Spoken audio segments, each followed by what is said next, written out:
भाभी, आपके कारण ही तो मेरा घर बस रहा है। सुनंदा रसोई में खाना बना रही थी कि तभी उसकी ननद अनामिका, जिसे कुछ दिन पहले आनंद और उसके मम्मी पापा देखने आए थे, उनके शादी के लिए हाँ करने पर उसके पास आकर खुशी से चहकते हुए बोली, भाभी, लड़के वालों ने शादी के लिए हाँ कर दी।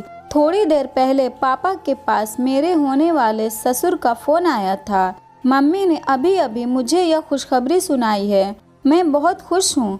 आनंद जैसा पढ़ा लिखा और समझदार जीवन साथी पाकर। यह सुनकर सुनंदा खुशी से बोली, बधाई हो दीदी, अब आप जल्दी ही आनंद की दुल्हन बन जाएंगी। भाभी, बधाई के पात्र मैं नहीं, आप हो।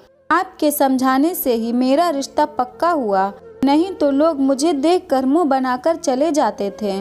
भाभी, ठीक ही कहा था आपने, सुंदरता से ज्यादा मधुर व्यवहार मायने रखता है। अनामिका की बात सुनकर सुनंदा के चेहरे पर मुस्कान आ गई थी। उसकी ननद अनामिका बेहद खूबसूरत और पढ़ी लिखी थी, साथ ही एक बड़ी कंपनी में HR के पद पर जॉब करती थी। शारीरिक खूबसूरती और कंपनी से अच्छा वेतन पाने के कारण अनामिका हमेशा अहंकार में चूर रहती थी। कभी किसी से ढंग से बात नहीं करती थी, हमेशा गुस्से में भरी रहती थी। इसी कारण उसका कहीं पर रिश्ता हो नहीं पा रहा था। लड़के वाले उसे देखने आते और उसके गुस्से भरे चेहरे को देखकर उसे घमंडी कहकर शादी से इनकार कर देते थे, जिससे अनामिका बेहद परेशान रहने लगी थी। तब ननद को परेशान देखकर एक दिन सुनंदा उसे लेकर अपने कमरे में गई और उसे शीशे के सामने खड़े होकर अपना गुस्सा भरा व्यवहार छोड़कर मुस्कुराने को कहा। जब अनामिका गुस्सा छोड़कर धीरे से मुस्कुराई तो सुनंदा ने उसे आईने में खुद का चेहरा देखने को कहा। तब अपना चेहरा आईने में देखकर अनामिका सुनंदा से बोली, भाभी, और दिन तो मेरा चेहरा बेहद अजीब लगता था, परंतु आज तो मेरे चेहरे पर कुछ अलग ही कशिश आ रही है। तब सुनंदा उसे समझाते हुए बोली, दीदी, लड़की बेहद खूबसूरत और अच्छा पैसा कमाने वाली क्यों ना हो, परंतु यदि उसका व्यवहार अच्छा न हो तो उसकी खूबसूरती और कमाई का कोई मोल नहीं रहता, क्योंकि गरीब से गरीब परिवार भी यही चाहता है कि उसके घर में आने वाली बहू हंसमुख और मिलनसार हो, ताकि उनका घर समृद्ध और खुशहाल हो। आप हमेशा गुस्से में रहती हैं और जब लड़के वाले आपको देखने आते हैं तब भी आप उनसे अहंकार के कारण अजीब से जवाब देती हैं, जिसके कारण लड़का और उसके घर वाले आपको नापसंद कर देते हैं।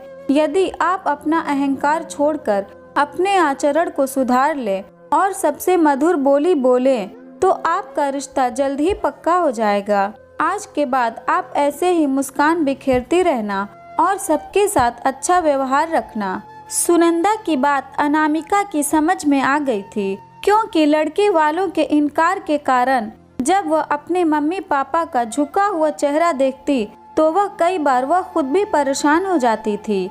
भाभी क्या सोचने लगी? अनामिका ने मुस्कुराते हुए सुनंदा से कहा तो वह खुशी से बोली, कुछ नहीं दीदी, बस ऐसे ही आपका रिश्ता पक्का होने के बारे में सोच रही थी। ननद रानी, अब मुंह मीठा तो करा दो। तब अनामिका खुशी से बोली, मैं आपका मुंह मीठा जरूर कराऊंगी भाभी, आपके कारण ही तो मेरा घर बस रहा है। मेरे कारण नहीं दीदी, आपके अच्छे व्यवहार के कारण। ससुराल में भी सबके साथ अपना व्यवहार मधुरता से बनाए रखना, फिर देखना आपकी जिंदगी खुशियों से भर जाएगी। सुनंदा ने समझाते हुए कहा तो उनकी बात सुनकर जब अनामिका ने हंसते हुए ठीक है भाभी, आपकी बात सर आंखों पर कहा तो सुनंदा ने प्यार से अनामिका को गले से लगा लिया था। अगर ये स्टोरी आपको अच्छी लगी तो इस वीडियो को लाइक करें और नए हैं तो हमारे चैनल को भी सब्सक्राइब करें।